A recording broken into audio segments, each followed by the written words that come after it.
Hello everybody, welcome back to the Young Fan Podcast and welcome to another match reaction. Oxford United defeat MK Dons in the 86th minute to keep the dream alive. Billy Bodin scores what could be an absolutely massive 3 points and a massive goal in our ongoing dream to finish in the top 6 come the end of the season. Of course, Rotherham up next, Doncaster at 12:30 on the final game of the season. But like I said, that goal, that win, the dream lives on for another week, another game you could say, and that's the most important thing for Oxford United. We know we are the underdogs, we are behind, we have slipped up. Obviously, those 3 defeats on the trot, it was always going to be difficult. We're always going to be playing catch up. Well, we're not doing a bad job of it at the moment, of keeping the momentum and trying to gain some momentum and really keeping what would be a little bit of a miracle, but a miracle that is certainly possible and still on the cards, really quite doable.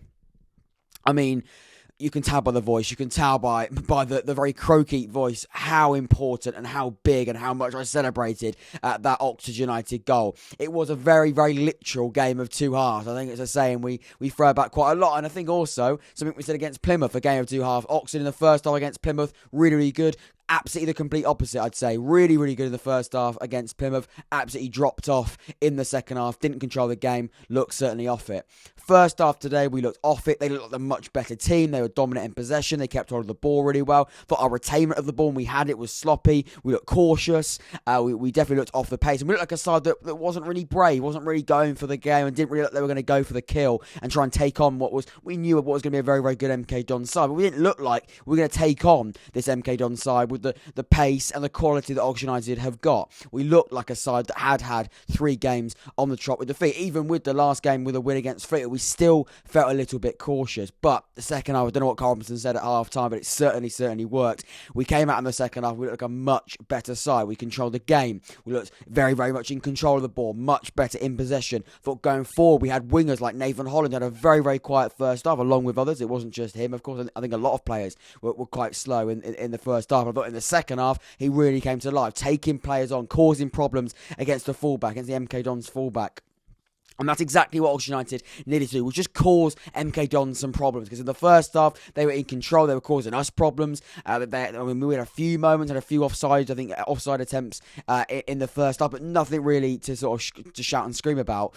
I thought in the second half we looked much better. We looked like a side that we understood they had to win the game. I think that's the best way of putting it. I think the second half we were a side that went, right, this is a must-win game. Let's remind ourselves this is a must-win game. We're going to be lucky, to be honest, to get in 0-0 at half-time. I think the message from Karl Robinson about the 36th minute, he said, I think Mark Sykes went down with an injury, whether or not it was a bit of a tactical opportunity for Karl Robinson to rally his players and tell the players, let's just get to half-time 0-0. It hasn't been a good first half at all, but let's get in at half-time 0-0, regroup at half-time, change the system, and we definitely did change the system. We looked much better, and like I said, the quality showed in the second half.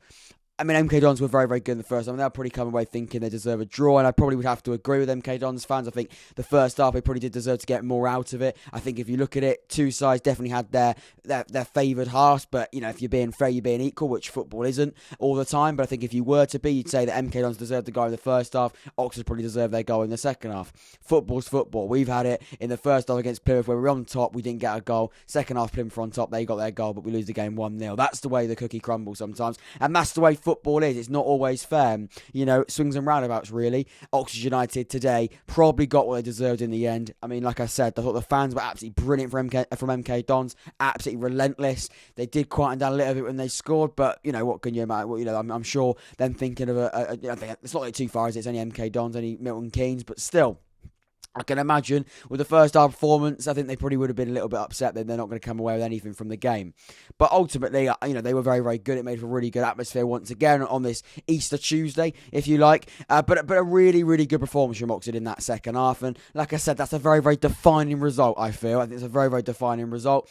I think the radio summed it up brilliant. It is all about the next game. Now it's about Rotherham, and then it's about Doncaster at the end of the season. But what's very, very important in this game, and what was very, very important with all of these cup finals, if you like, we've got now running into the end of the season, we've just got to make sure we keep it alive in the next one. Then we keep it alive for the final game of the season. The board, I think it said very, very clearly on the board in the training room, the training ground, in the dressing room, it's just the next game. Next now, bring on the next side. Take the momentum that you've got after 2 games. I think that is probably the message now.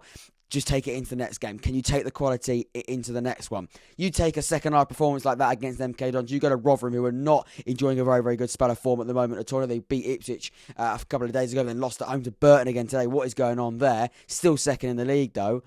You can take that sort of quality momentum into that game. Who knows what can happen? It is a must-win once again. It's a ginormous game of football, but so is today. And that is exactly what Oxford United have really got on their plate at the moment. Because of the difficult defeats we faced 3 games on the trot, we've always been playing catch-up. We're always going to be playing underdogs. But ultimately, we're keeping it alive. And you've got to credit the players for doing that. You've got to credit the players and the management staff, the coaching staff, for keeping this dream alive, keeping this, what has been a really, really good, 2 results against Fleetwood. Very, very difficult game for different reasons. And again today, a top-quality MK Dons side that looked like a side that are brilliant and for no reason third in the league. They looked in the first half especially like a side third in the league who are of a very good quality. Very good in possession. They look brilliant at attack. And the problem was, I think Oxford United faced, was in transition we didn't look great at all. But I think that's because MK Dons were so good on the ball. They were playing really, really quite, again, as we imagined, very quite short, sharp passing, but very, very quick playing out of it.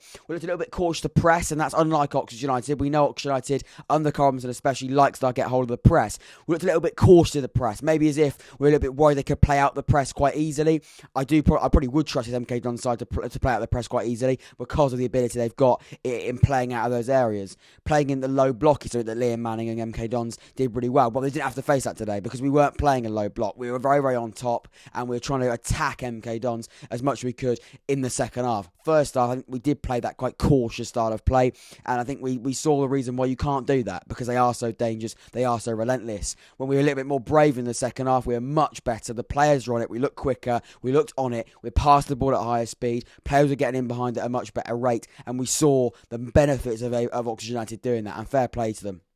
I thought Kieran Brown, how I feel about Kieran Brown in recent weeks. I think he's been absolutely splendid. I think he's been a brilliant, brilliant fullback on that left-hand side. He offers a great aerial ability. He's not slow at all. He could put a ball in the penalty area. Little bit different to Karl Robinson's fullback style, you'd say, but still a very, very good player, and showing again with a man of the match performance. I think he was given that an absolutely brilliant performance in the sense that he offers Oxford United something a little bit different. He does. He offers a fullback position where we can win things in the air. He's got a longer throw on him as well, so he causes that problem. You can have throw-ins that are almost like corners at points in games. It causes problems, though we haven't really, I don't think we've scored from a long throw, have we, this season? I don't know, Crew, was a Crew a long throw? But Kieran Brown scored it, so definitely it wasn't him taking the throw. But we've seen this season, he's got a throw on him. He also he causes problems in the penalty area. He causes problems. We've been very, very critical of Oxford before in recent seasons. We don't do those sort of things. We don't try a long throw. We don't try and do these dark arts, these different ways of beating opposition, different ways of causing these opposition problems. Well, you can't complain about that now, because Oxford United are starting to do something a little bit different, and I think that's really, really important. That we're reading a different book, and I think that's really quite significant, and it's going to prove significant, I think, in the small margins and the tight margins that Oxford United are going to hopefully find very, very, with big reward ultimately come the end of the season.